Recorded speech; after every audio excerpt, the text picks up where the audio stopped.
My family disowned me on my birthday. Incredibly, they now want to claim my new home as a shared family asset. You know that moment when your entire life, everything you thought was real, just shatters? And you're left standing there, completely bewildered, wondering how the people who were supposed to love you most could possibly do something so unbelievably cruel? The air that day had this weird, heavy stillness to it, like the world was holding its breath. It was my 28th birthday, a day I'd actually, foolishly, been looking forward to, and I was driving home, picturing a simple cake, maybe a movie, just a quiet evening with my family. But then I pulled into the driveway, and my gut dropped faster than an elevator cable cut loose. Everything I owned, my entire life, was scattered across the front lawn like trash. Okay, so before that day, my life was complicated. I'm Caleb, and up until that point, I was living with my parents, Brenda and Arthur, and my younger brother, Noah, in this old house. It was run down, always smelled faintly like something had died in the walls, and stuff was constantly breaking. But, it was home. Or at least, that's what I kept telling myself. I work at a distribution warehouse. It's not glamorous, no one's impressed at parties, but it pays the bills, and I'm damn good at it.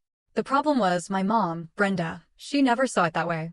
Every single time I walked through that door after a shift, like clockwork, she'd hit me with it. When are you going to get a real job, Caleb?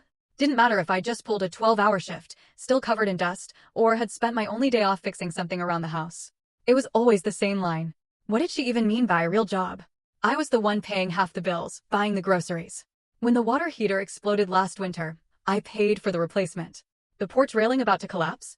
I fixed it on a Saturday morning while everyone else slept in. Kitchen sink backed up, cabinet flooded. I was under there with a wrench at 11 at night, while Noah sat in the next room watching videos on his phone. But none of that counted, apparently, because I wasn't a doctor or a lawyer or whatever she considered real. And when I tried to push back, she'd just wave her hand. If it was a real job, you'd have your own place by now.